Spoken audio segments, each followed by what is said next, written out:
I rebuilt my parents' house from the studs up.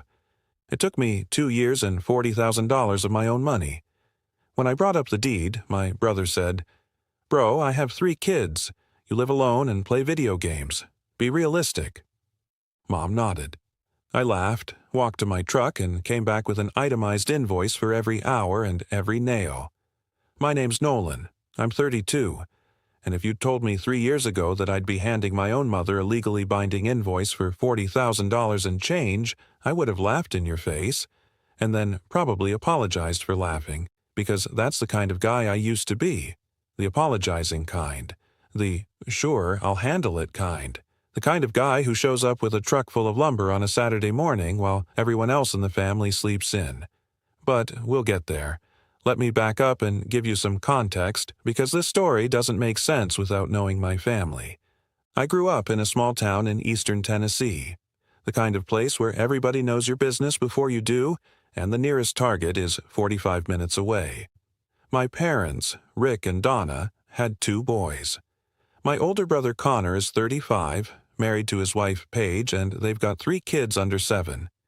Connor was always the golden child, quarterback in high school, homecoming king, the guy who peaked at 17 but somehow never stopped getting credit for it. Don't get me wrong, Connor's not a bad person exactly.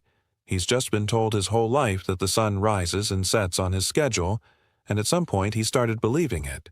Then there's me, Nolan, the quiet one, the one who was good with his hands, which is parent code for not college material. I went to trade school, got my contractor's license at 23, and started doing renovation work. I'm not rich, but I do okay. I own my house, I've got a decent truck, and yeah, I play video games in my downtime. Sue me. Some people golf, some people collect stamps. I like building things during the day and blowing things up in a virtual world at night. It's called balance. Now, here's where this whole mess starts. About 3 years ago, my parents' house started falling apart. And I don't mean, oh, the paint's chipping falling apart. I mean the foundation had cracks you could fit your thumb into. The roof was leaking in 4 places. The electrical was so outdated it was basically a fire hazard with curtains. And half the plumbing was original from when the house was built in 1971. The house was dying, and my parents couldn't afford to fix it. Dad had retired from the plant 2 years before. Mom was working part-time at a dentist's office, and their savings was what I'd generously describe as modest. They were looking at either selling the house for next to nothing or watching it crumble around them. Connor's solution? "That sucks, Dad. Wish I could help, but Paige and I just redid our kitchen." That kitchen remodel, by the way, cost $65,000. Quartz countertops, a pot filler over the stove. A pot filler for a woman who I have personally witnessed microwave a hot dog and call it dinner. But I digress. I should mention that Connor makes good money. He's a regional sales manager for a medical supply company, pulling in probably $120,000 a year, and Paige works part-time as a bookkeeper at her cousin's accounting firm. They're not struggling. They just have a very specific definition of family obligation that conveniently starts and ends at things that benefit Connor. My solution was different, because my solution was always different. I sat down with my parents one Sunday after dinner and said, "Look, I can do this. I can rebuild the house, not a cosmetic facelift, an actual gut renovation. New framing where it's rotted, new roof, new electrical, new plumbing, updated insulation, the works." I told them I'd do all the labor myself and just charge for materials, and I'd float the costs and we'd figure it out later. My dad got a little misty-eyed, which for Rick is basically a full emotional breakdown. My mom hugged me and said I was her angel. And honestly, that felt good. I know that sounds pathetic, but when you've spent your whole life being the afterthought, the backup son, the one who gets a gift card for Christmas while your brother gets a watch, hearing your mom call you her angel hits different. So I threw myself into it. I'm talking nights after my regular jobs, full weekends, holidays. I took 2 weeks off work around Thanksgiving one year just to get the roof done before winter hit. Here's the thing about renovating a house from the studs up while also working full-time. It ages you. I lost 15 pounds that first year, and not in a good way. My girlfriend at the time, Cassie, told me she felt like she was dating a ghost who occasionally showed up smelling like sawdust and asking if she'd seen his level. She wasn't wrong. I missed birthdays. I missed a buddy's wedding rehearsal dinner. I spent my 30th birthday on my parents' roof replacing the flashing in the rain because the forecast said 3 more days of storms, and I didn't want water getting into the new drywall I'd just hung. And through all of this, Connor did nothing. Literally nothing. He came by once, looked around, said, "Looking good, bro," drank one of my beers, and left. His contribution to our parents' housing crisis was a single compliment and a stolen Coors Light. I asked him once if he could come by on a Saturday to help me carry drywall upstairs. Just carry it, not hang it, not tape it, not mud it, just carry it up a flight of stairs. He said he couldn't because he'd promised the kids he'd take them to the zoo. The zoo, which, for the record, would still be there the following weekend. My back would not recover as easily. Meanwhile, Paige would post on social media about how important family is, usually from their newly renovated kitchen standing next to that stupid pot filler. I kept a spreadsheet. I know that sounds obsessive, but I'm a contractor. It's what I do. Every receipt, every trip to the hardware store, every hour I worked, I wasn't doing it because I planned to charge my parents.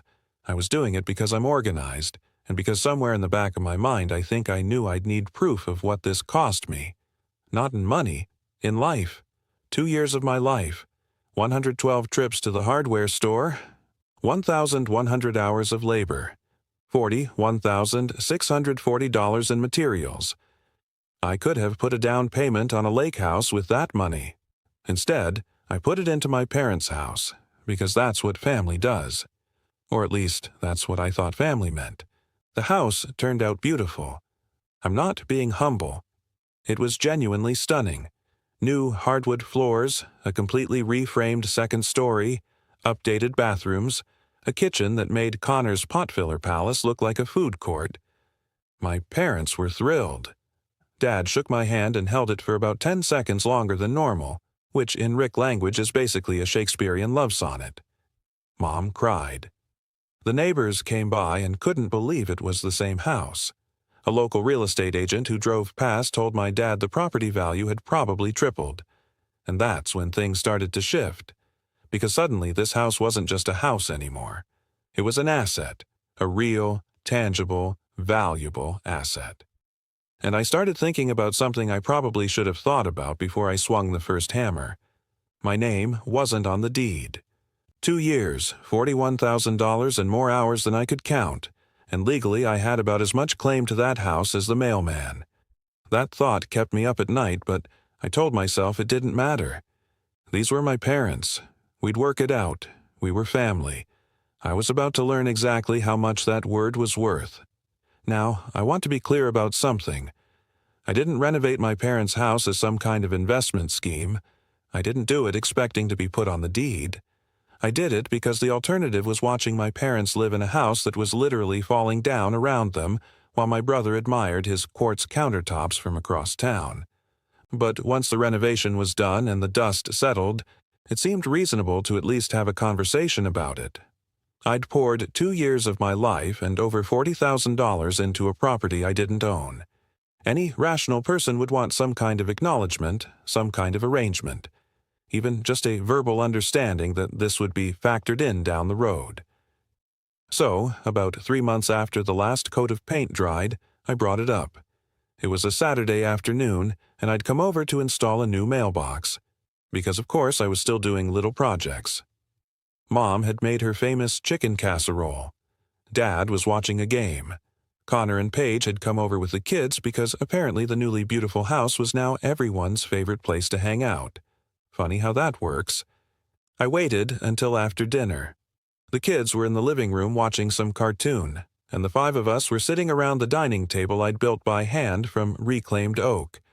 I took a breath and said, "Hey, so I wanted to talk about something. Now that the house is done, I was thinking it might make sense to have my name added to the deed. Not as the sole owner or anything, just as a co-owner, given everything I put into it. The silence that followed was the kind that has weight to it, like the air got heavier. My dad looked at my mom. My mom looked at her hands. Connor looked at me like I'd just asked if I could borrow his wife. Mom spoke first. "Well, honey, we were actually going to talk to you about that." And the way she said it, I knew. I knew in my gut that whatever was coming next was going to hurt. Because when your mother says, "We were going to talk to you about that," in a voice that sounds like she's about to explain why the family dog had to go live on a farm, you brace yourself. "Your father and I have been thinking about the future," she said, "about what happens to the house when we're gone. And we've decided that it makes the most sense to leave it to Connor and Paige." I sat there for a second, processing. "Leave it to Connor," I repeated. "He has 3 kids, Nolan. They need the space. You're single. You have your own house. Connor's family is growing, and this house has 4 bedrooms now, thanks to you." She said that last part like it was a compliment, like I should be flattered that the house I rebuilt was so nice they wanted to give it to someone else. I looked at Connor. He had this expression on his face that I can only describe as practiced sympathy, like he'd rehearsed looking apologetic in the bathroom mirror before coming over. "Bro, look," he said, leaning back in his chair like we were discussing fantasy football and not $40,000 of my money. "I get that you put in work, and we all appreciate it. Seriously. But I have 3 kids. You live alone and play video games. Be realistic. Be realistic. 2 years of my life, 1,100 hours, $41,000. And his rebuttal was, "Be realistic." I looked at my mom, waiting for her to jump in, to say something like, "Now, Connor, that's not fair," or "Let's find a compromise." Instead, she nodded. She actually nodded, like he'd made a valid point. Like the guy who contributed nothing, who showed up once with a compliment and left with my beer, had somehow made the more compelling argument because he'd reproduced 3 times. My dad, to his credit, looked uncomfortable. He stared at the table, the one I'd built, and said nothing. Rick's signature move. When things get hard, Rick goes silent. It's like watching a computer enter sleep mode during a crisis. I don't remember exactly what I said next because my ears were ringing. I think I said something like, "So let me make sure I understand this. I spent 2 years and $40,000 rebuilding this house, and your plan is to give it to the guy who showed up once and stole a beer." Connor's face changed at that. "Stole a beer? Dude, it was 1 beer. Of all the things to take issue with, 1 beer. That was the hill he chose. Paige, who had been quiet until this point, decided this was her moment to contribute. "Nolan, I think you're being really unfair. Connor works hard to provide for his family. Not everyone has the luxury of being single with no responsibilities." The luxury of being single. Like I was lounging on a yacht somewhere, instead of spending every free hour I had on my hands and knees installing their in-laws' bathroom tile. I stood up. I wasn't angry. Or at least, I wasn't showing it. I'd learned a long time ago that getting loud in my family just gave them an excuse to call me dramatic and dismiss whatever I was feeling. So, I was calm. I was so calm it probably scared them. "I need to think about this," I said. And I walked out, didn't slam the door, didn't raise my voice, just walked to my truck and sat there in the driveway for probably 20 minutes, staring at the house I'd rebuilt with my own hands. The house that was apparently too good for me to have any claim to. Cassie and I had broken up 4 months before this dinner, partly because the renovation had consumed my life, and partly because she said I had a pattern of giving everything to people who gave nothing back, which, looking at it now, was probably the most insightful thing anyone had ever said to me. I sat in that truck alone and thought about every Saturday I'd missed, every vacation I'd skipped, every dollar I'd spent. I thought about the time I fell off a ladder replacing a soffit, bruised 3 ribs, and went back to work the next day because the project had a timeline and nobody else was going to do it. I thought about Connor's pot filler and Paige's social media posts about family, and my mother nodding like a bobblehead when her eldest son dismissed 2 years of my life because I play video games. And something shifted in me.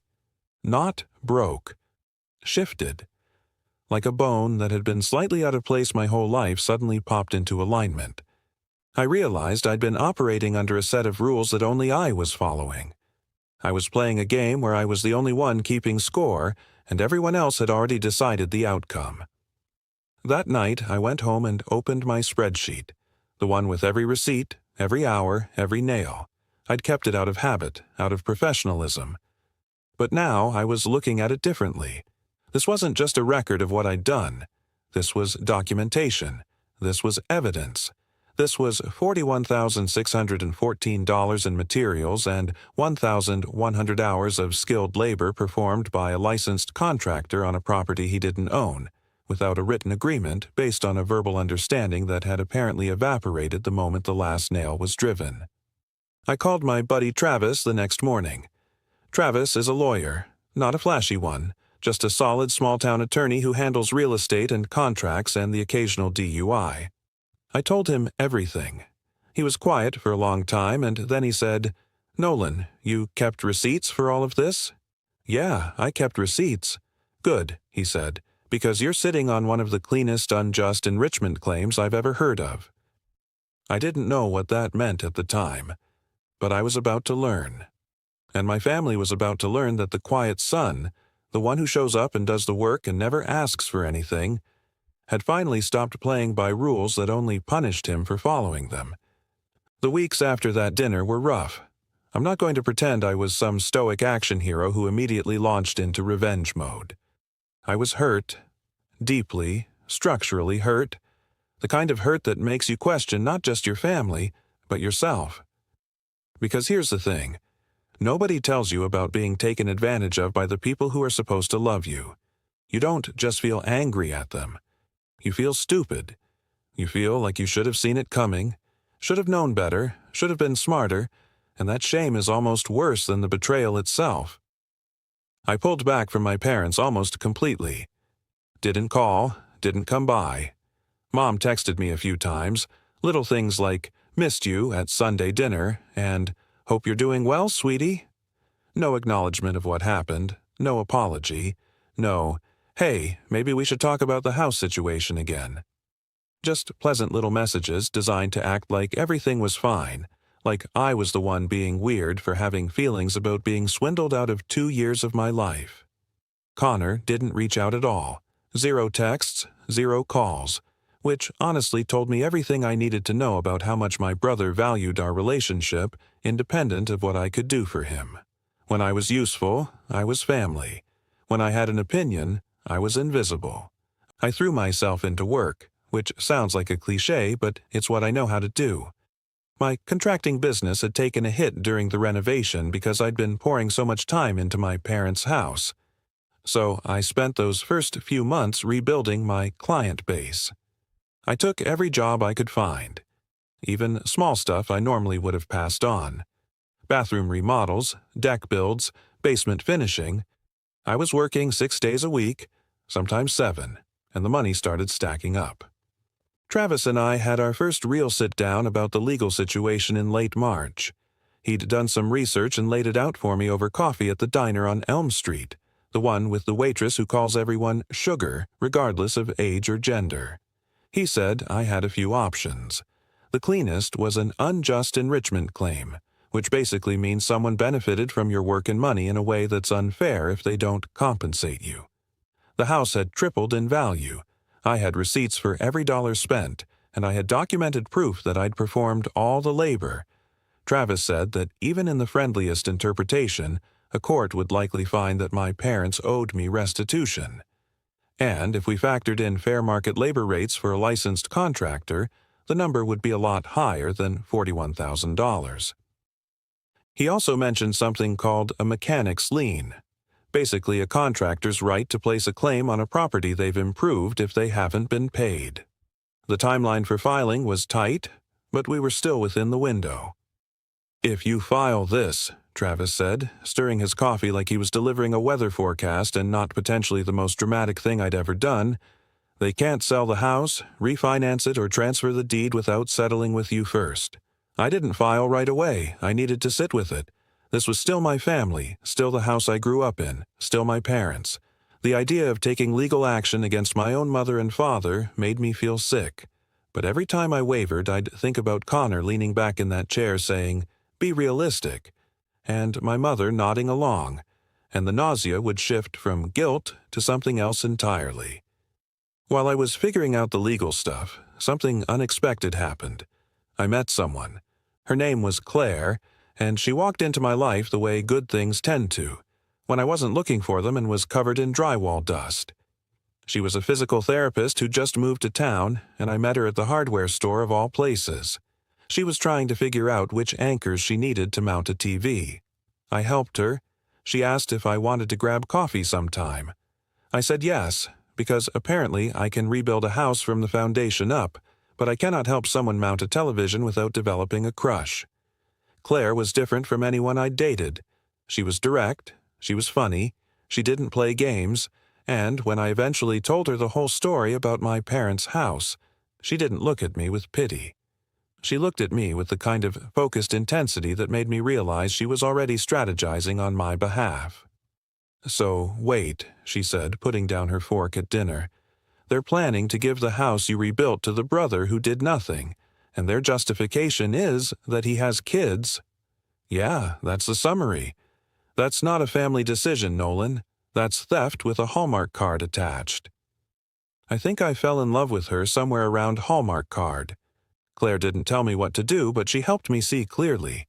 She'd ask questions that cut right to the core, like, what would you tell a client who did $40,000 of work on someone's property without a contract? The answer, obviously, was, I'd tell them to get a lawyer, which I'd already done. The disconnect was that I was holding myself to different rules because it was family, and Claire helped me see that family wasn't supposed to be the reason you got taken advantage of. It was supposed to be the reason you didn't. My business kept growing.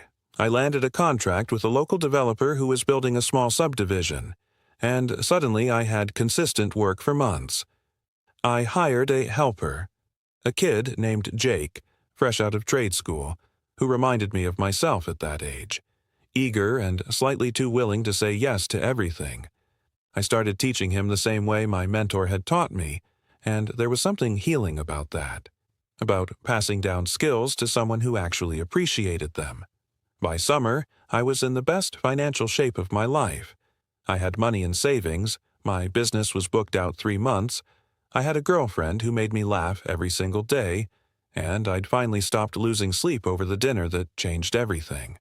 I wasn't angry anymore. I was resolved. There's a difference. Anger is reactive and messy. Resolution is calm and permanent. I'd made a decision, and the only thing left was the timing. Travis called me on a Thursday evening in August. "Hey," he said, "your parents just listed the house with a real estate agent." My stomach dropped.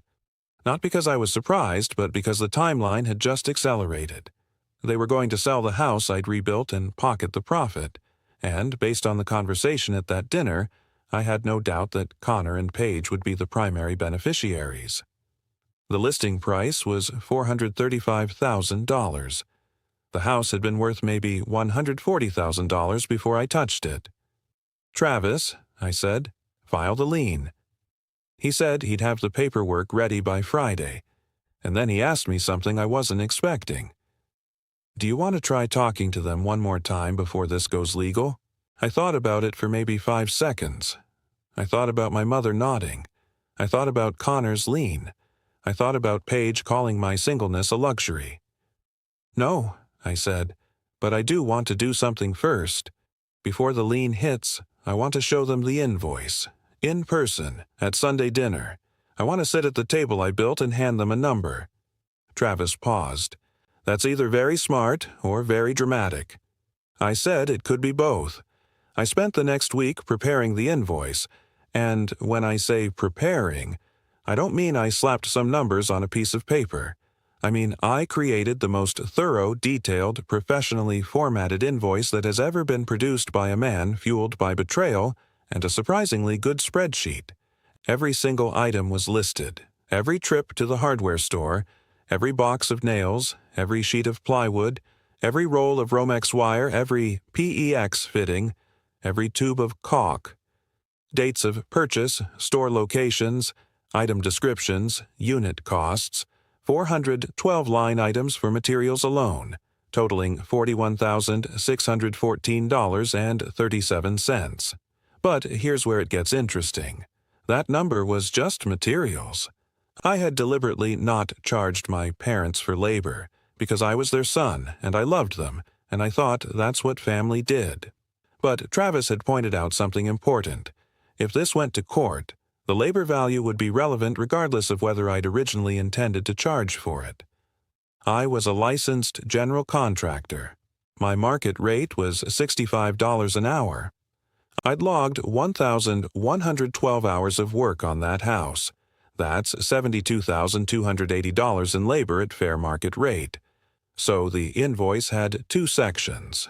Section 1, Materials, $41,614. Section 2, Labor, $72,280. Grand total, $113,894.37. I printed it on my company letterhead, put it in a manila envelope, and set it on the passenger seat of my truck. I told Claire what I was planning. She sat on the couch with her legs crossed, listened to the whole thing, and then said, "I have one question. Are you doing this because you want the money or because you want them to understand what they did?" I thought about it and said, "Both, but mostly the second one." She nodded and said, "Good, then do it. But, Nolan, whatever happens at that dinner, you walk out of there knowing your worth. You don't let them talk you down. Not again." I hadn't been to Sunday dinner in months, so when I called my mom on Wednesday and said I'd like to come by, she sounded thrilled. "Oh, wonderful. I'll make the chicken casserole. Should I set a place for Claire too?" The casual cheerfulness of it almost derailed me, like nothing had happened, like the last few months of silence were just a scheduling conflict and not the result of her co-signing the dismissal of everything I'd done. But I stayed focused. I said it would just be me, and asked if Connor and Paige would be there. She said, "Of course, they come every week." Of course they do. Now that the house has heated floors and a kitchen that isn't a fire code violation, everyone wants to come to Sunday dinner. I called Travis on Thursday and told him to have the lien paperwork ready to file on Monday. He said it would be done. I asked him if presenting the invoice in person could somehow hurt the legal case, and he said no, as long as I didn't threaten anything or say something that could be construed as extortion. "Just present it as a professional document and let them respond," he said. "And Nolan, if they try to negotiate at the table, don't engage. Tell them to have their attorney contact me." Sunday came, and I'd be lying if I said I wasn't nervous. I drove over with the envelope on the seat next to me and the windows down, because it was one of those perfect late summer Tennessee evenings where the air smells like cut grass and possibility. I parked in the driveway, the same driveway I'd repaved with my own two hands, and sat there for a minute. I looked at the house. New roof, new siding, new windows, new front door with the Craftsman-style glass insert that I'd driven 3 hours round trip to pick up because Mom had seen one she liked in a magazine. Every inch of that house had my fingerprints on it, literally and figuratively. Connor's SUV was already there. Paige's minivan was next to it. I grabbed the envelope and walked in. The house smelled like casserole and nostalgia. Mom hugged me like I'd just come back from war. Dad shook my hand with his usual firm, say-nothing grip. Connor was on the couch with his oldest kid watching something on the TV I'd mounted on the wall I'd framed. Paige was in the kitchen, standing next to the island I'd built, scrolling through her phone. "Hey, Nolan," she said without looking up. "Long time no see." Like I'd been away on a cruise and not actively avoiding the family that had gutted me. Dinner was awkward in the way that only family dinners can be. Everyone pretending things are normal, the tension hiding behind the mashed potatoes. Mom chatted about her coworkers at the dentist's office. Dad gave a weather report that lasted 4 minutes too long. Connor talked about his kids' soccer league like it was the Champions League. I ate. I nodded. I waited. After dinner, the kids went to the living room, and the 5 of us were back at the table. My table. The reclaimed oak one I'd spent 3 weekends sanding and finishing. I figured this was the moment. My hands were steady, which surprised me. I thought they'd be shaking, but they weren't. I reached down beside my chair, picked up the envelope, and set it on the table. "What's that?" Mom asked. "I heard you guys listed the house for sale," I said. I kept my voice even, conversationally even, like I was discussing the weather, just like Dad had. The temperature in the room dropped about 15 degrees. Connor and Paige exchanged a look. Mom's smile froze. Dad studied the table. "We were going to tell you," Mom said. "I'm sure you were," I said. And I wasn't even being sarcastic. Maybe they were, maybe they weren't. It didn't matter anymore. Look, I've had some time to think about the conversation we had a few months ago. The one about the deed, about who gets the house, about being realistic. I looked at Connor when I said that last part. He shifted in his chair. "I realize I made a mistake," I continued. "I should have treated this like what it was from the beginning, a professional renovation performed by a licensed contractor. I did the work. I paid for the materials, and at the time, I didn't charge for any of it because you're my family. But since the house is being sold, and since it's been made clear to me that I won't have any ownership stake in the property I rebuilt, I think it's only fair to settle up." I slid the envelope across the table. Mom opened it slowly, like she was afraid something might jump out. She pulled out the invoice, unfolded it, and I watched her eyes scan down the page. Past the header with my company name and contractor's license number, past the itemized list of materials, past the labor hours and the per-hour rate, all the way down to the bottom where the total sat in bold. $113,894.37. Her face went white. Actually white, like the blood just left. She looked up at me, then at my dad, then back at the paper. Connor leaned over to look, and I watched the color drain from his face, too.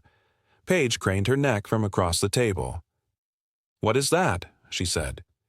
"It's an invoice," I said, "for services rendered." The next 30 seconds were the loudest silence I've ever experienced. 5 adults sitting around a handmade table in a house that smelled like chicken casserole, staring at a piece of paper like it was a bomb with a visible timer, and in a way, it was. Connor broke first. "You can't be serious." He said it the way people say things when they're hoping the other person will laugh and say, "Just kidding." I didn't laugh. "I'm completely serious. Every line item on that invoice is documented. I have receipts for every dollar of materials and a log of every hour worked. If you'd like, I can also provide photographs of the renovation at every stage, because I documented those too." Mom's hands were shaking. She set the invoice down and pressed her palms flat against the wood. My wood, like she was trying to steady herself. "Nolan, this is your family. You can't charge us for helping your own family." "I wasn't charging you when I was helping," I said. "I'm charging you now because you made it clear that my contribution doesn't count. Connor has 3 kids, remember? I play video games. Be realistic." I paused. "Well, this is me being realistic, Mom. Realistically, I'm a licensed contractor who performed over $100,000 of work on a property I have no claim to. And that property is about to be sold for $435,000. So yeah, I'd like to be compensated." Connor's jaw was working like he was chewing on words he couldn't quite form. Finally, he said, "This is extortion." I looked at him calmly. "No, Connor. Extortion is threatening someone to get something you don't deserve. This is an invoice for work that was actually done. There's a difference. Ask your pot filler." Paige jumped in, her voice hitting that particular pitch people use when they think volume equals validity. "You are tearing this family apart over money. Over money, Nolan. Do you know how selfish that is?"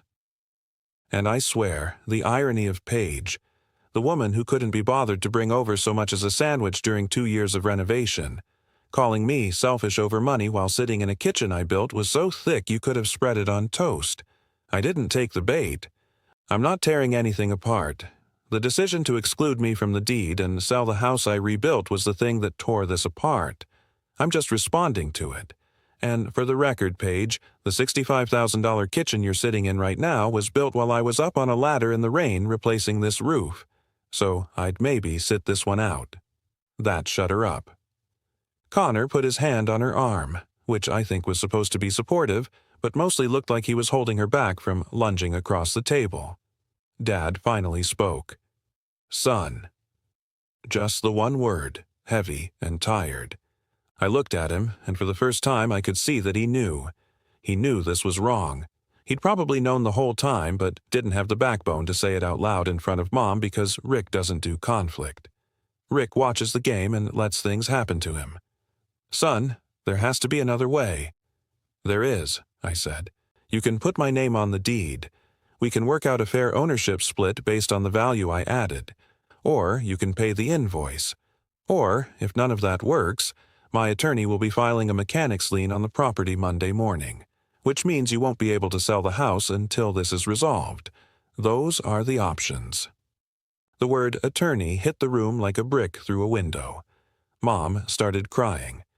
Not the performative tears she used when she wanted to guilt-trip someone into doing the dishes, but actual, genuine tears. Part of me felt terrible. The rest of me remembered her nodding at Connor's dismissal like it was a reasonable position, and the terrible feeling got smaller. Connor stood up. This is ridiculous. Dad, tell him this is ridiculous. But Dad didn't say anything. He just sat there looking at the invoice, and I think he was adding up numbers in his head. Not the ones on the paper, the ones that represented every time I'd shown up and every time Connor hadn't. I stood up too. I'm going to go. I've said what I needed to say. If you want to discuss this, have your attorney call mine. His name and number are on the invoice. I'd had Travis add his contact information at the bottom, which in retrospect was a pretty sharp move for a small-town lawyer. I walked out, got in my truck, and drove home. Claire was on my couch reading a book when I came in. She looked up and said, "How'd it go?" I said, "I think Paige might put a hit out on me."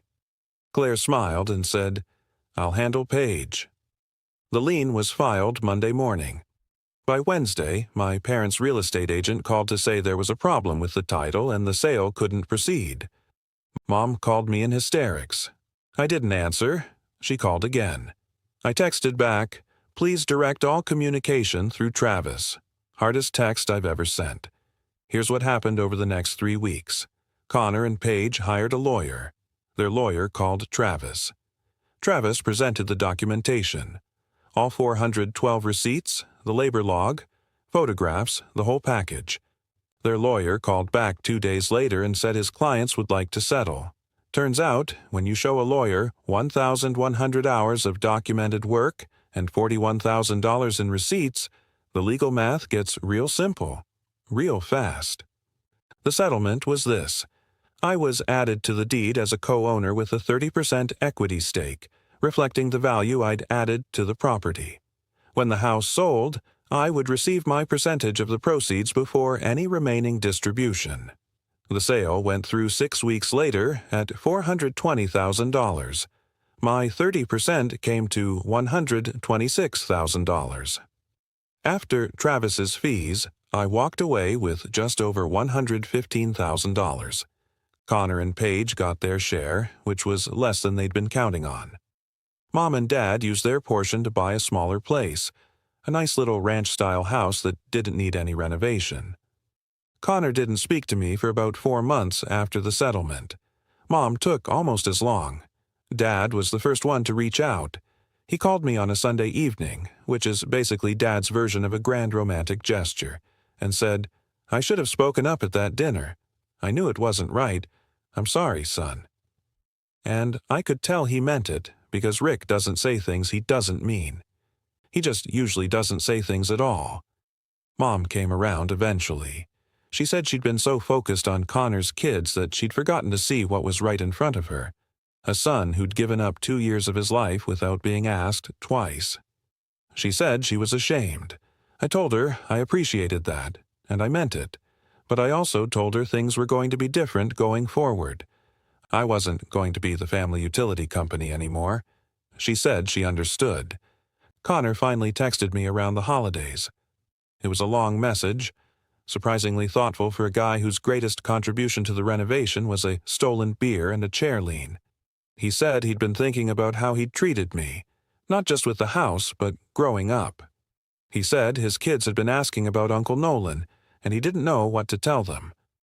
I read it twice, then called him. We talked for an hour. It wasn't perfect, it wasn't a movie moment. But it was honest, and that's more than we'd ever had. Where am I now? I'm good. Better than good, actually. My business is thriving. I've got a crew of 4 guys now, including Jake, who turned out to be an excellent framer. Claire and I moved in together in the spring, and she's already talking about redoing the bathroom, which makes me laugh because apparently my life is just an endless loop of renovations. But, at least this time, my name's on the deed. I'm sitting here typing this out while Claire makes dinner and complains about the cabinet hardware, and I'm thinking about what I learned. I learned that being kind doesn't mean being unlimited. I learned that family isn't a free pass to take what isn't earned. I learned that a spreadsheet, properly maintained, is a weapon of mass accountability. And I learned that the quiet son, the one who shows up and does the work and never asks for credit, isn't weak. He's just been waiting for the right moment to hand you the bill. Thanks for reading. And if any of you are about to renovate a family member's house out of the goodness of your heart, do me a favor. Keep your receipts.